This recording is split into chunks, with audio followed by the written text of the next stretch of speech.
ಈ ವರ್ಷದ ಮಾರ್ಚ್ ತಿಂಗಳಲ್ಲಿ ಒಂದು ಬಹಳ ದೊಡ್ಡ ಬೆಳವಣಿಗೆ ಆಗಿದೆ. ಆ ಬೆಳವಣಿಗೆ ಏನು ಕೇಳಿದ್ರೆ, FCRA ಫಾರಿನ್ ಕಾಂಟ್ರಿಬ್ಯೂಷನ್ ಗಳನ್ನ ರೆಗ್ಯುಲೇಟ್ ಮಾಡುವಂತ ಒಂದು ಆಕ್ಟ್ ಏನಿದೆ, ಆ ಆಕ್ಟ್ ಗೆ ಒಂದಷ್ಟು ತಿದ್ದುಪಡಿ ಅಮೆಂಡ್ಮೆಂಟ್ ಅನ್ನ ಈ ವರ್ಷ ಮಾಡಿದ್ದಾರೆ. ಈ ಅಮೆಂಡ್ಮೆಂಟ್ ಅನ್ನು ಯಾಕೆ ಮಾಡಿದ್ರು ಅಂತ ಕೇಳಿದ್ರೆ, ವಿದೇಶಿ ಶತ್ರುಗಳಿಂದ ದುಡ್ಡನ್ನ ಪಡೆದುಕೊಂಡು ದೇಶದ ವಿರುದ್ಧ ಕೆಲಸ ಮಾಡುವಂತ ಅನೇಕ ಸಂಘಟನೆಗಳು ನಮ್ಮಲ್ಲಿದ್ದು ಅವುಗಳ ಮೇಲೆ ತನಿಖೆ ಕೂಡ ಆಗಿದೆ.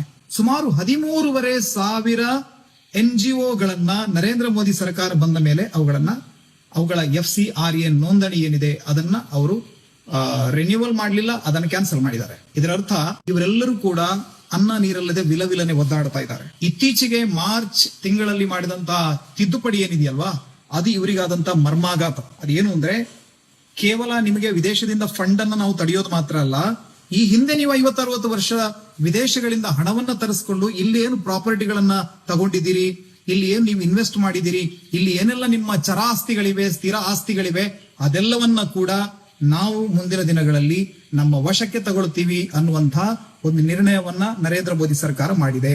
ಈ ಎಲ್ಲಾ ಬೆಳವಣಿಗೆಗಳಿಂದ ಇವರೆಲ್ಲ ಹೇಗೆ ಬೆಚ್ಚಿ ಬಿದ್ದಿದಾರಂದ್ರೆ ಗೊತ್ತಿದೆಯಲ್ಲ, ಎಲ್ಲಿ ಹೊಡೆದ್ರೆ ಎಲ್ಲಿ ಶಬ್ದ ಆಗತ್ತೆ ಅನ್ನೋದನ್ನ ನೀವು ಅರ್ಥ ಮಾಡ್ಕೋಬೇಕು. ಇಲ್ಲಿರುವಂತ NGOಗಳ ಮೇಲೆ ಅಥವಾ ಒಂದಷ್ಟು ಮಿಷನರಿ ಸಂಸ್ಥೆಗಳ ಮೇಲೆ ಸರ್ಕಾರ ಕ್ರಮವನ್ನ ಕೈಗೊಂಡ್ರೆ ಅದರ ದೂರು ಅಮೆರಿಕಕ್ಕೆ ಹೋಗ್ತದೆ.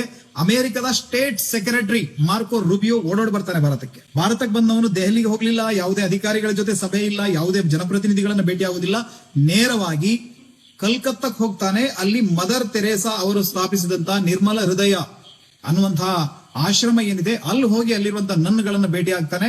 ಅಲ್ಲಿಯ ಆಡಳಿತ ಮಂಡಳಿಯ ಜೊತೆಗೆ ಒಂದು ಕ್ಲೋಸ್ ಡೋರ್ ಮೀಟಿಂಗ್ ಅನ್ನು ಮಾಡ್ತಾನೆ. ಇಡೀ ಕಲ್ಕತ್ತಾ ಮತ್ತು ಈಶಾನ್ಯ ರಾಜ್ಯಗಳಲ್ಲಿ ನಡೀತಾ ಇರುವಂತಹ ಮತಾಂತರದ ಚಟುವಟಿಕೆಗಳಿಗೆ ಬೆನ್ನೆಲುಬಾಗಿರುವಂತದ್ದು ಮಿಷನರೀಸ್ ಆಫ್ ಚಾರಿಟಿ ಅನ್ನುವಂತಹ ಸಂಸ್ಥೆ. ಆ ಸಂಸ್ಥೆ ಅಮೆರಿಕದ ಹಣದಿಂದ ನಡೀತಾ ಇದೆ. ಕಲ್ಕತ್ತಾದಲ್ಲಿ ಹೊಸದಾಗಿ ಬಿಜೆಪಿ ಸರ್ಕಾರ ಬಂದಿದೆ, ಸಾವಿರಾರು ಕೋಟಿ ರೂಪಾಯಿ ಆಸ್ತಿ ಇದೆ, ಕೇಂದ್ರ ಸರ್ಕಾರ ವಿಶೇಷವಾದ ಕಾನೂನು ಬೇರೆ ಮಾಡಿದೆ. ಇವರೆಲ್ಲ ಕೂಡ ಭಯ ಬಿದ್ದೋಗಿದ್ದಾರೆ. ಕೇರಳದಲ್ಲಿರುವಂತಹ ಚರ್ಚಿನ ಬಿಷಪ್ಗಳು ಇವತ್ತು ನಿಯೋಗ ತಗೊಂಡು ನರೇಂದ್ರ ಮೋದಿ, ಅಮಿತ್ ಶಾ ಜೊತೆ ಮಾತುಕತೆ ಮಾಡ್ತಾ ಇದ್ದಾರೆ. ಆಲ್ ಇಂಡಿಯಾ ಕ್ರಿಶ್ಚಿಯನ್ ಕೌನ್ಸಿಲ್ ರಾಷ್ಟ್ರೀಯ ಅಧ್ಯಕ್ಷರು ಆರ್ಚ್ ಬಿಷಪ್ ಜೋಸೆಫ್ ಡಿಸೋಜಾ ಅವರು ದಯವಿಟ್ಟು ಈ ಕಾಯ್ದೆಯನ್ನು ವಾಪಸ್ ಪಡೀರಿ, ಈಗಾಗಲೇ ನೀವು 10,000ಕ್ಕೂ ಅಧಿಕ ನಮ್ಮ ಲೈಸೆನ್ಸ್ ಗಳನ್ನ ರದ್ದು ಮಾಡಿದ್ದೀರಿ, ದಯವಿಟ್ಟು ಈ ತರದ ಕಠಿಣ ಕ್ರಮಗಳನ್ನ ನಮ್ಮ ಮೇಲೆ ಕೈಗೊಳ್ಳಬೇಡಿ ಅಂತ ದಮ್ಮಯ್ಯ ಹಾಕ್ತಾ ಇದ್ದಾರೆ ನರೇಂದ್ರ ಮೋದಿ ಸರ್ಕಾರದ ಮುಂದೆ. ಕಳೆದ ಮೇ 12ನೇ ತಾರೀಕಿಗೆ ಹೈದರಾಬಾದ್ನಲ್ಲಿ ಒಂದು ಆಲ್ ಇಂಡಿಯಾ ಕ್ರಿಶ್ಚಿಯನ್ ಕೌನ್ಸಿಲ್ ಅನ್ನುವಂತ ಸಂಘಟನೆ ಇಡೀ ದೇಶದ ಎಲ್ಲಾ NGOಗಳನ್ನ ಸೇರಿಸಿ ಒಂದು ಬಹಳ ದೊಡ್ಡ ಸಭೆಯನ್ನ ಮಾಡಿತು. ಸಭೆಯನ್ನ ಮಾಡಿದ್ದು ಮಾತ್ರ ಅಲ್ಲ, ಅವರು ಒಂದು ನ್ಯಾಷನಲ್ ಅಲೈನ್ಸ್ ಅನ್ನ ಮಾಡ್ಕೊಂಡಿದ್ದಾರೆ. ಈ ನ್ಯಾಷನಲ್ ಅಲೈನ್ಸ್ ನ ನೇತೃತ್ವದಲ್ಲಿ ನಡೆದಂತಹ ಒಂದು ದೊಡ್ಡ ನೆರೆಟಿವ್ ಯಾವುದು ಕೇಳಿದ್ರೆ, RSS ಗೆ ರಿಜಿಸ್ಟ್ರೇಷನ್ ಇಲ್ಲ, RSS ಗೆ ಬರ್ತಾ ಇರುವಂತಹ ಫಂಡಿನ ಬಗ್ಗೆ ತನಿಖೆ ಆಗಬೇಕು ಅನ್ನುವಂಥದ್ದು. ಗೊತ್ತಿರಲಿ ಬಂಧುಗಳೇ, ಮದರ್ ತೆರೇಸಾ ಅವರ ಸಂಘಟನೆಗೆ ವರ್ಷಕ್ಕೆ ಕನಿಷ್ಠ 110 ಕೋಟಿ ರೂಪಾಯಿ ಹಣ ಬರುತ್ತೆ. 110 ಕೋಟಿ ರೂಪಾಯಿ. ವರ್ಲ್ಡ್ ವಿಷನ್ ಇಂಡಿಯಾ ಅನ್ನುವಂತ ಒಂದು ಸಂಘಟನೆ ಇದೆ, ವರ್ಲ್ಡ್ ವಿಷನ್ ಇಂಡಿಯಾ ಅಂತ ಹೇಳಿ. ಇವರು ಕನಿಷ್ಠ 350 ಕೋಟಿ ರೂಪಾಯಿ ಫಂಡ್ ಅನ್ನ ವಿದೇಶಗಳಿಂದ ರೈಸ್ ಮಾಡ್ತಾ ಇದ್ದಾರೆ. ಇವತ್ತು ನೀವು ಗಾಸ್ಪೆಲ್ ಫಾರ್ ಏಷ್ಯಾದ ಮೂಲಕ ಬಿಲಿವರ್ಸ್ ಈಸ್ಟರ್ನ್ ಚರ್ಚ್ ಅನ್ನುವಂತ ಒಂದು ಸಂಘಟನೆ ಇದೆ. ಆ ಚರ್ಚ್ನವರು ಸಾವಿರಾರು ಕೋಟಿ ರೂಪಾಯಿಯ ರಬ್ಬರ್ ತೋಟ, ರಿಯಲ್ ಎಸ್ಟೇಟ್ ಬಿಸ್ನೆಸ್, ಹಾಸ್ಪಿಟಲ್ಸ್ಗಳು, ಇಂಜಿನಿಯರಿಂಗ್ ಕಾಲೇಜುಗಳು, ಮೆಡಿಕಲ್ ಕಾಲೇಜುಗಳು ಇದೆಲ್ಲವನ್ನ ಕೇರಳ ಭಾಗದಲ್ಲಿ ಕೂಡ ಸ್ಥಾಪನೆ ಮಾಡಿ ಅದರಿಂದ ಬಂದ ದುಡ್ಡಿನಿಂದ ಈ ಮತಾಂತರದ ಚಟುವಟಿಕೆಗಳನ್ನು ನಡೆಸ್ತಾ ಇದ್ದಾರೆ.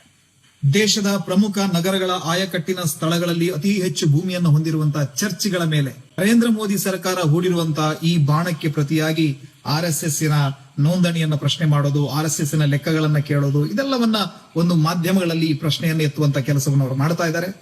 ಆದ್ರೆ ಒಂದಂತೂ ಸತ್ಯ, ನೀವು ವೆಂಟಿಲೇಟರ್ ಅನ್ನು ನಂಬಿಕೊಂಡು ಹೊರಗಡೆಯಿಂದ ಬರ್ತಾ ಇರುವಂತಹ ರಕ್ತವನ್ನು ನಂಬಿಕೊಂಡು ಜೀವ ಉಳಿಸ್ಕೊಂಡವರು ನಾವು ಹಾಗಲ್ಲ.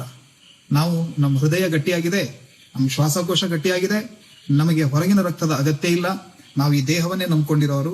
ದೇಶವನ್ನೇ ಒಂದು ದೇಹ ಅಂತ ಭಾವಿಸಿದ್ರೆ ಅದರಲ್ಲಿ ಮಿಡಿಯುವಂತ ಹೃದಯ ಅದು RSS, ಅದು ರಾಷ್ಟ್ರೀಯ ಸ್ವಯಂ ಸೇವಕ ಸಂಘ. ನಮಗೆ ಯಾವ ಹೊರಗಿನ ನೆರವಿನ ಅಗತ್ಯ ಇಲ್ಲ. ಈ ದೇಶದ ಸ್ವಯಂ ಸೇವಕ ತನ್ನ ದುಡಿಮೆಯಲ್ಲಿ 50 ರೂಪಾಯಿಯನ್ನ ಗುರುದಕ್ಷಿಣೆಗೆ ಅಂತ ಹಾಕಿದ್ರೆ ಅದು ಅತ್ಯಂತ ಪ್ರಾಮಾಣಿಕವಾಗಿ ಸಮಾಜದ ಕೆಲಸಕ್ಕೆ ವಿನಿಯೋಗ ಆಗತ್ತೆ ಅನ್ನುವಂತ ನಂಬಿಕೆ ನಮ್ಮಲ್ಲಿದೆ. ಜೈ ಹಿಂದ್.